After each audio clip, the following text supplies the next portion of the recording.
सुप्रभात। आप सभी छात्र छात्राओं का मूल्य शिक्षा की तासिका में मैं अनीता मिस स्वागत करती हूँ। आज का दिन है शुक्रवार। आज की दिनांक है 1 अक्टूबर 2021। आज का सुविचार, उठो जागो और तब तक मत रुको जब तक लक्ष्य की प्राप्ति ना हो जाए। तो छात्रों, आज मैं आपको एक कहानी सुनाने वाली हूँ। कहानी का नाम है सम्मान। ये कहानी एक गांव की है। एक गांव में एक बहुत ही मेहनती और बहुत ही ईमानदार मटका बनाने वाला रहता था। उसका नाम राजेश था। राजेश रोज अपने 2 मटकों में पानी भरकर जमींदार की जमीन पर जाया करता था। उसके पास 2 मटके थे, जिसमें से एक टूटा हुआ था और एक बिल्कुल ठीक था। एक दिन राजेश जब अपने दोनों मटकों में पानी भरकर जमींदार की जमीन पर जा रहा था, तो उस वक्त ठीक मटके ने टूटे हुए मटके को कहा,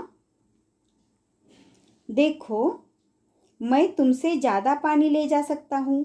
तुम तो टूटे हुए हो, तुमसे तो सारा पानी निकल जाता है। मैं तुमसे ज़्यादा काम आता हूँ। तुम तो सारा पानी बाहर निकाल देते हो। तुम तो किसी काम के नहीं, किसी काम में नहीं आते हो तुम। यह सुनकर टूटे हुए मटके को बहुत दुख हुआ। उसको बहुत छोटा महसूस हो रहा था और बहुत बुरा भी लग रहा था। उसको बहुत तकलीफ हुई कि सारा पानी उसके अंदर से निकल जाता है। उसको यह महसूस हुआ कि वह राजेश के अच्छे से काम नहीं आ रहा है। उसने यह सोचा कि वह राजेश को बोलेगा कि वे उसे बदल दे। टूटा मटका राजेश को यह बोलने की हिम्मत नहीं जुटा पा रहा था। पर एक दिन जब राजेश अपने दोनों मटकों को पानी से भरकर जमींदार की जमीन पर जा रहा था, तो टूटे मटके ने राजेश से कहा, राजेश, तुम मुझे बदल दो। मैं तुम्हारे किसी काम का नहीं हूँ। क्यों? ऐसा क्यों लगता है तुम्हें? देखो, मैं तुम्हारे कोई काम नहीं आता। मैं सारा पानी गिरा देता हूँ। मुझ में छेद है। मैं पुराना हो गया हूँ। मुझसे सारा पानी निकल जाता है और तुम्हें तो नए और अच्छे मटके की ज़रूरत है, इसलिए तुम बदल दो। राजेश ने उसका दुख समझा और बहुत देर सोचने के बाद बोला, क्या तुम रास्ते के किनारे पर ये पौधे देख रहे हो, फूलों वाले? मैं जब भी पानी लेकर आता हूँ, मैं हमेशा ध्यान रखता हूँ कि पानी निकलकर इन पौधों में लगातार गिरता रहे।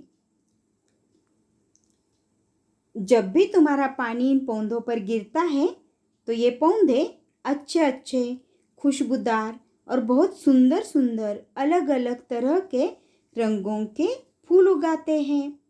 और फिर ये जो सुंदर सुंदर फूल है, वह भगवान को अर्पित किए जाते हैं।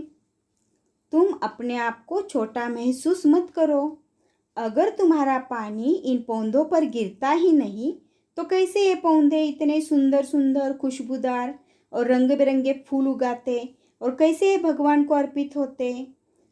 अरे, पानी के गिरने की वजह से तो ही ये बहुत सुंदर, खुशबूदार फूल भगवान को अर्पित होते हैं। धन्यवाद राजेश।